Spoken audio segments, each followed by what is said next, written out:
Sveiki, šįkart su laida Proveržio Lietuva lankomės Kėdainiuose, viename stipriausių Lietuvos regioninių ekonomikos centrų.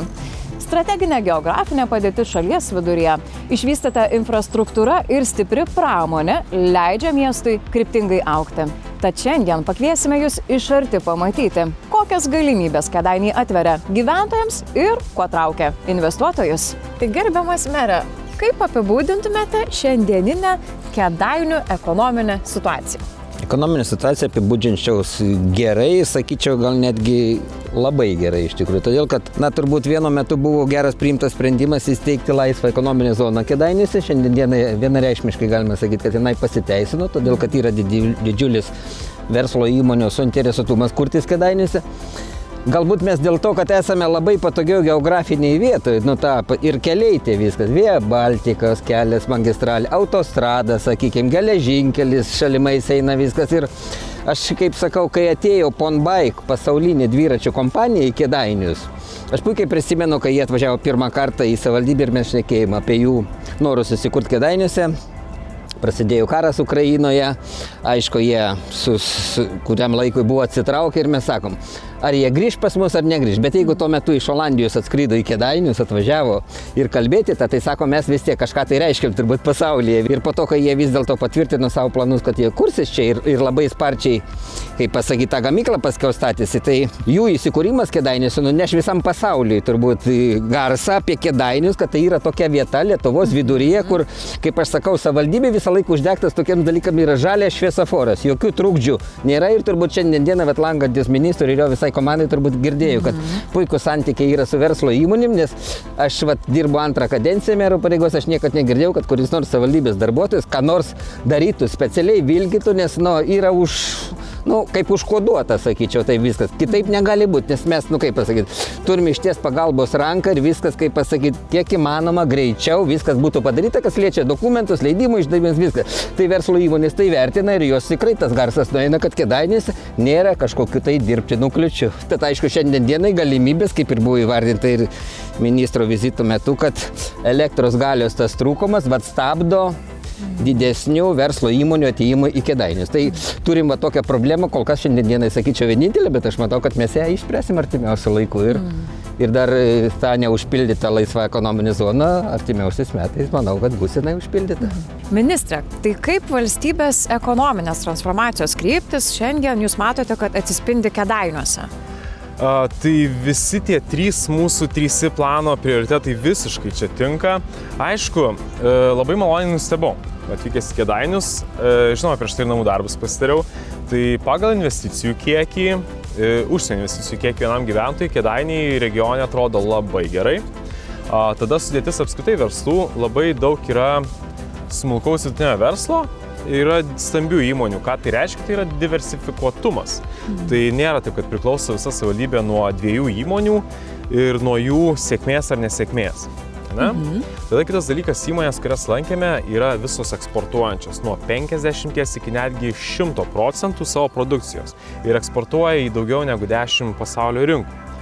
Tai ką, mes šiandien irgi susitikom ir su verslo bendruomene, tai kalbėjome apie tas inovacijų skatimo priemonės, apie tą patį mūsų spiečių tinklą, kuris galėtų daugiau postumio suteikti, tai reiškia praplečiant mandatą. Žinoma, kaip visą laiką, ką irgi kalbam savivaldybėse, tai tas talentų žmonių klausimas. Mes galim kalbėti apie bent kokio dydžio investicijas, bet jeigu nebus kas dirbs, tai visą laiką bus ta problema. Mintis yra su pilotiniu projektu, su inovatyviu būdu prieiti prie to kvalifikacijų suteikimo, perkvalifikavimo būtent žmonių regionuose. Tai o iš tikrųjų savivaldybė aktyvi, žmonės verslūs, Kėdainiai rodo labai gerą pavyzdį. Pirmiausia, apsilankykime vienoje iš ukrainiečių įmonės Kormotech gamyklų. Čia gaminama šlapias ir sausas maistas populiariausiems augintiniams – šunims bei katėms. Kodėl jūsų įmonė Lietuvoje pasirinko plėtrai būtent Kėdainius, būtent šį miestą? Kėdainiuose tai yra centrinė rajonė Lietuvoje. Pats centras, ar ne, Lietuvos? Taip. Mums labai gerai logistika. Netoli yra Klaipėdoje, jūros. Mums labai patogu, ar ne? Labai patogu, eksportuoti, taip. Matyti savo gaminius. Savo rankose dabar papasakokite, ką čia turit. Čia mes turime flupaką, trademark, nežinau kaip bus lietuviškai. Tai toks kaip prekės ženklas. Prekės ženklas, taip. Mailavas. Mes parduodame Lietuvoje ir 50 šalis. 50 šalių 50 netgi. šalių, taip. Kiek reikia jums kolektyvą žmonių, kad sugebėtumėt taip sėkmingai Mes turime labai gerai kolektyvą. Dabar dirba 220 žmonių. 220 žmonių maždaug. Taip. Ir planuojame į naują gamyklą 205 žmonių. Tai jūs čia plečiatės. Taip. Atidarysit netrukus naują gamyklą, ar teisingai suprantu?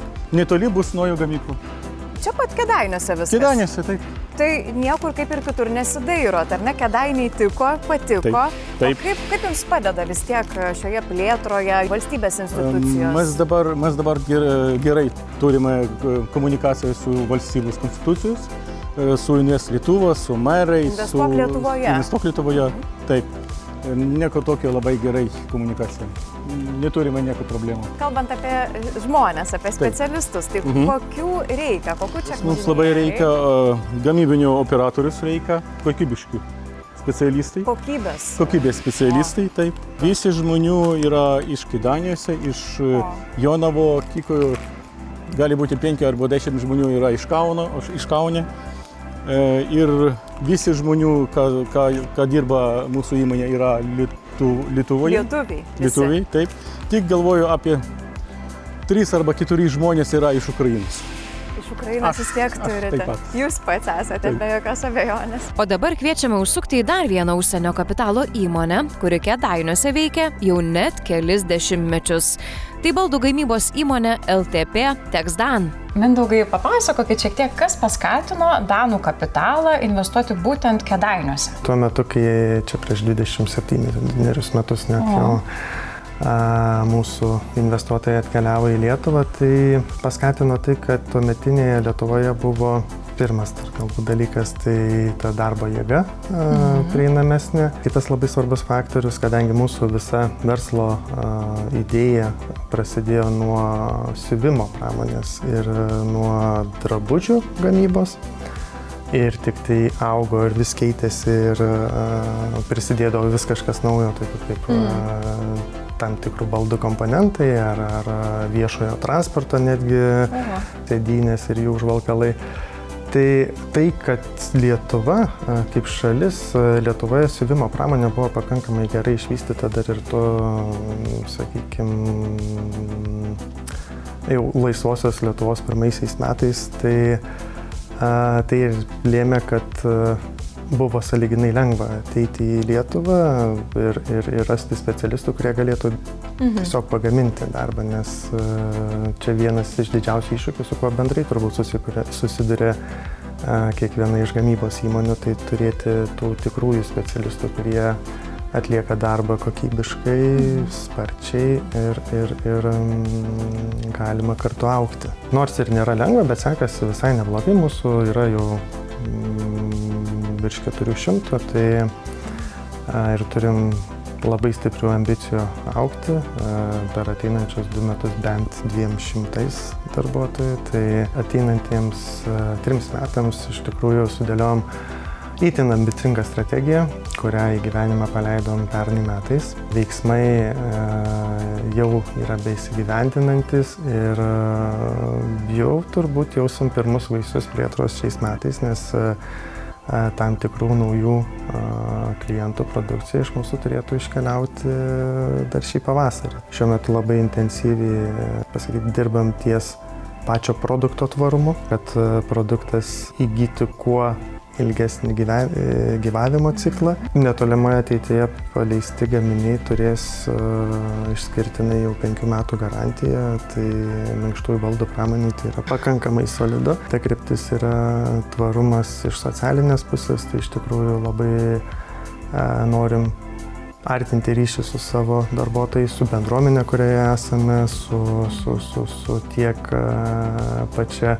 pačių miestų savivaldybėmis, su kuriuose vykdome veiklas, kad mes gebėtumėm, sukurti tą tikrą tvarų ryšį ir prisidėtumėm ir paliktumėm teigiamą pėdsaką savo bendruomenį ir visuomenį iš tikrųjų. Kalbant apie užsienio investuotojus, reikia konstatuoti visų pirma, kad makro aplinkoje dėja investicijų srautai yra gerokai kritę. Ir tiesą sakant, žiūrint į ateitį, jie neatrodo optimistiškai. Bet tai nereiškia, kad mes pasiduodam, supakuojam savo ginklus ir dėl jų nekovojam. Tai kalbant apie Lietuvos konkurencingumą, akivaizdu, kad regionai yra labai didelis neišnaudotas potencialas užsienio investuotojams, bet net ir nekalbėčiau vien apie užsienio, nes net ir Lietuvos verslai, ką mes matom, yra labai aktyvus dalyvaujantis konkurenciniai kovoje, norėdami įsitvirtinti tiekimo grandinėse, daug kas turi potencialą investuoti.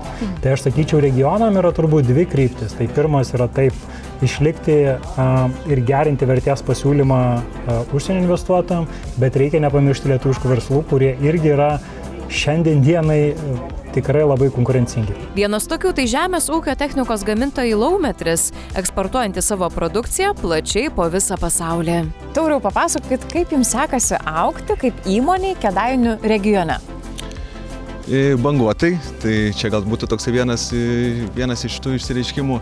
Praeiti metai buvo geri, užpraeiti metai buvo prasti, šie metai dar gal biški per anksti sakyti, bet turėtų būti irgi prasti, nes grūdų kainos yra supirkimo ūkininkam žemos, trąšų kainos yra išbrangusios, aplinkos apsaugos priemonės irgi yra išbrangusios. Tai toks gaunasi, kad jeigu ūkininkas sloguoja, tai mes tą labai stipriai jaučiam, nes jie generuoja mūsų tas pajamas. Tai yra tam tikri gaminiai, iš kurių, kaip gal šitą priekabą iš mūsų, iš kurių mes palaikom tą savo kasdienę gamybą. Ir yra kiti gaminiai, kurie mums daugiau to pelno generuoja ir iš kurio mes šiek tiek daugiau uždirbam ir galim tos sunkesnius metus pragyventi. Tarkim, kad ir čia yra universali tokia sėjamoji juostinio tipo. Tai šitas gaminys yra gerokai sudėtingesnis, jis turi protą savyje, negu lyginant su paprasta priekaba. Tai su priekabom mes iš jų gyvenam, o iš šitų gaminių mes galim pragyventi sudėtingus laikus. Tai tų priekabų mes esam gamintojai Lietuvoje ne vieninteliai, bet esam antroje vietoje pagal priekabų, puspriekabių pardavimus Lietuvoje. Tai sakom, galvojam, kad visai geras pasiekimas. O kalbant apie eksportą, tai kokią savo produkcijos dalį jūs eksportuojate į užsienį? Praeiti metai buvo apie 50% eksportas. Mūsų gamybai bendrai priekabos sudaro apie 50-60% gamybos. Tada čia turim tokį specifinį gaminį, tai yra pluoštinių kanapių pjaunamoji. Tai apie 10% praeitais metais sudarė visos apyvartos. Mes parduodam į Australiją, į Pietų Korėją, po to viduje pamatysi, darom dar tokį prototipą irgi Pietų Korėjai tam pačiam klientui, į Kanadą, į Ameriką, į Prancūziją, į Angliją, Švediją. Šitas gaminys jau toks kaip ir pirmasis mūsų buvo, kuris už Europos Sąjungos ribų iškeliavo ir visai sėkmingai iškeliavo. Visai sėkmingai iškeliavo. Kaip jūsų parašas įmonės čia tapo, ar ne? Šalia jūsų stovi juostinio tipo rapso sėjamoji. Tai šitas mes ir į Švediją eksportuojam, į Lenkiją eksportuojam, Latvijoje gal 40 vienetų darbuojasi. O kaip sekasi su specialistais? Ar pakanka jų jums čia, Kėdainiuose, tokių, kurie būtų kvalifikuoti būtent jūsų sričiai? Turim darbuotojų, kurie iš Jonavos pas mus atvyksta, iš Kauno pas mus važiuoja specialistai. Suvirintojai pagrinde yra Kėdainių miesto gyventojai, yra iš apylinkių, kurie pas mus atvažiuoja kiekvieną dieną. Jeigu palyginimui prieš gerus 10 metų, 2013, 2016, 2015 mes turėjom apie 70-65 darbuotojus, dabar turim apie 40. Nors mes darom didesnės apyvartas su mažesniu žmonių skaičiumi. Tai gaunasi, kad mes optimizuojam savo veiklą ir pagerinom tos efektyvumo rezultatus pačioj gamyboje. Tai ir staklyną atsinaujinom ir praeitais ir užpraeitais metais, kiekvienais metais tam tikra dalis investicijų keliauja į įrengimus, naujinam, remontuojam ir įsigijam naują techniką, nes be jos sustosim bus blogai. Kokie tolimesni planai ateičiai, plėtrai? Plėtrai, sudėtingas klausimas. Turim projektus, kuriuos mes vystom, tai kaip ir minėjau, su ta kanapinė mes darom prototipą, po to bus galima viduje pamatyti. Su konvejeriais, specializuotas, tai yra augalas Lietuvoje neaugantis, pavadinimas kenaf, arba būtų kanapinė kinrožė. Tai darom specialią mašiną, kuri nuiminėtų viršūnėlės. Tas viršūnėlės yra skirtos gyvulių pašarui. Tai gaminam tokį prototipinį gaminį, su kuriuo mes turėtume gal dar labiau to pasaulio užkariauti su šitom mašinom. 24 metais pagal statistiką 10% pasaulio auginamų pluoštinių kanapių buvo nupjauta su šitom kanapinėm. Geras, sveikinimai. Ir po to čia yra ta rapso sėjamoji. Perkam iš Brazilijos dabar specialius tokius vakuuminius singuliatorius, tai yra dozatoriai, kurie galėtų padėti sėklytę labai tiksliai vieną po kitos. Tai bandysim pasiekti didelį tikslumą ir konkuruoti su pasaulinio lygio kompanijom. Taip, kad įsivaizduotumėt, mes esam Lietuvoj, gaminam lietuvišką techniką, o mes konkuruojam su Vokietija, su Švedija, su Italija. Tai yra įmonės, kurios daro milijardinės apyvartas per metus.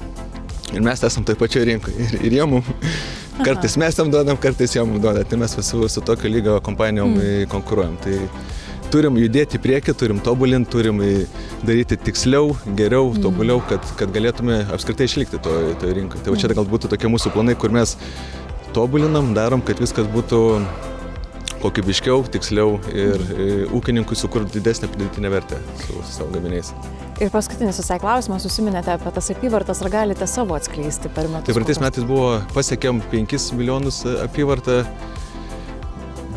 23 buvo, man atrodo, geriausi metai buvo apie 6 milijonai. Po to 24 krito, 25 vėl kilo, šiais metais sunku dabar prognozuoti, bet apie 4,5 turėtume šiek tiek mažėti, bet čia didelės problemos nematom. Iš įmonės Laumetris, kaip matote, grįšime namo tikrai netuščiamis. Kiekvienas iš delegacijos narių gavo po tokią gražią gėlę. O kaip apskritai šiuo metu atrodo mūsų šalies investicinis žemėlapis ir kokią vietą jame užima Kėdainiai? Na, Lietuvos investicinis žemėlapis istoriškai turbūt susiklostė daugiausiai investicijų pritraukiant prie didžiųjų miestų. Ir tai turbūt yra toks labiau istorinis dalykas, bet žiūrint nuo dabar į ateitį, akivaizdu, kad visi regionai žaidžia. Ypač tie, kurie turi laisvas ekonominės zonas, tie, kurie turi specializacijas, kurie gali pasakyti, apie ką jie yra. Ir galiausiai talentų pasiūla, kasgi galės dirbti tose, ar tai būtų gamybos, ar inžinerinės pramonės, ar kitos įmonės. O kokio tipo investuotojus daugiausiai pritraukia būtent regionai? Kalbant apie regionus, tai aišku, kad daugiausiai tenka kapitalo intensyvios investicijos, tai dažniausiai yra gamyklos, ar tai būtų inžinerinė pramonė, ar gynybos, ar gyvybės mokslų, ar biotechnologijų. Kitaip tariant, tai yra dažniausiai gamybiniai pajėgumai. Ką pasakytumėte apie Kėdainius? Aš sakiau ir merui, ir visiems, ką tik šiandien sutikau kėdainiškiam, kad iš tikrųjų Kėdainiai yra ant bangos. Ir jeigu tai išverščiau lietuvių kalbą, tai turiu pasakyti, kad Kėdainiai yra beprotiškai geroj fiziniai lokacijai, labai lengvai pasiekiami keliai, turi labai gerą ekosistemą ir jau istoriškai mes per pastarąjį laikotarpį vien 9 užsienio investuotojus esam pritraukę į šitą centrą, tai akivaizdu, kad Kėdainių vertė tik didėja. O kaip manot, ką jie tokio teisingo daro, kad čia nori investuoti tiek vietiniai verslai, tiek ir iš užsienio kapitalo, ar ne, atkeliavę? Žinot, yra susiformavusi tam tikra specializacija, apie ką mes dažnai kalbam. Čia būtent bioekonomikos, maisto pramonės verslai, sakyčiau, koncentruojasi Kėdainiuose. Kitas dalykas, didelis pranašumas, kad yra Kėdainių laisvoji ekonominė zona. Jos užpildytumas dabar yra apie 50%, ten yra atėję tikrai įvairūs verslai. Šiandien irgi lankėmės ukrainiečių investuotojų įmonėje ir irgi eksportuoja vėlgi gal į keliasdešimt pasaulio valstybių ir savo produktų užima didelę dalį rinkos. Specializacija, laisvoji ekonominė zona, tik išsiryškino vieną trūkumą, tai elektros energija. Nes apie 50% užpildytumas į laisvosios ekonominės zonos ir energinių pajėgumų jau trūksta. Tai vėlgi mes Ekonomikos inovacijų ministerija turime tokią priemonę Infra, kuri skirta infrastruktūros įrengimui pramoninėse teritorijose, pramonės parkuose, laisvosios ekonominėse zonose. Tai Kėdainiai taip pat galės šią galimybę pasinaudoti. Ir paskutinė mūsų stotelė. Vienas iš 15 skirtingose Lietuvos miestuose įkurtų inovacijų agentūros bendradarbystės centrų, skirtų smulkiajam ir vidutiniam verslui augti. Kokia yra spiečių funkcija būtent Kėdainiuose?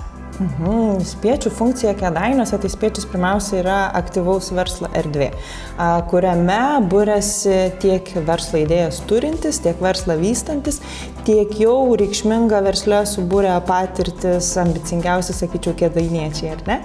Tai kodėl jie čia būrėsi, tai tie, kas dar tik tai turi idėjas, tai turi galimybę pirmiausia jomis pasidalinti ir išgirsti iš kitų kolegų, kokios galimai gali laukti ar ne kliūtis ir iššūkiai. Tie, kas jau turi savo verslą, tai jau naudojasi akceleravimo programomis, įvairiais mokymais, dirbtuvėmis, konsultacijomis, ir turi galimybę pasinaudoti subsidijomis savo verslo optimizavimui ir skaitmenizavimui. O pačius jau brandžiausius kėdainiečius, kėdainių verslininkus mes pakviečiame į mentorystę, tai yra jie jau yra subrendę ir pasiruošę dalintis savo žiniomis su tais, kurie pradeda verslą. Tai Spiečius yra aktyvaus verslo erdvė, kuri būrė tikrai įvairią Kėdainių bendruomenę. Ko norėtumėte ir galėtumėte palinkėti kitiems regionams, savivaldybėms, kad ir pas juos dažniau žmonės sugrįžtų tiek iš užsienio ar ne, išvykę, tiek iš didžiųjų miestų galbūt. Ko norėtumėte palinkėti, ką patarti gal? Aš kaip pasakyti, aš tikiu, kad mano kolegos irgi turbūt panašiai tą daro, bent jau dauguma turbūt, bet reikia betarpiškai bendrauti su žmonėm, betarpiškai bendrauti su verslo įmonėm, kaip pasakyti, turėti, kaip pasakyti, nebūti pasikėlusiam iš tikrųjų viskas, nes kaip pasakyti, kai gyveni nusileidęs ant žemės, tai visur kažkaip tai randi sutarimus, aš galėčiau turbūt daug kalbėti apie, kad Kėdainiai kultūros sostinė ir kai žinau, kai reikėjo paraiškai pildyti, buvo vienas iš reikalavimų, kaip verslas prisidės prie kultūros sostinės, nes ten buvo apie tai, balų skirimas, sakykime, vertinant.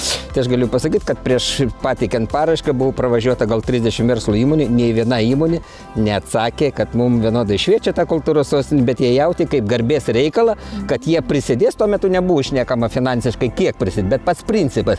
Ir jeigu visi pasakė taip, nes jie jauti, kad jie kaip garbės reikalas, kad Kėdainiai kultūros sostinė, nežinau, kada vėl bus. Tai turbūt daug ką pasakė, kad visur buvo iš karto tas pritarimas gautas.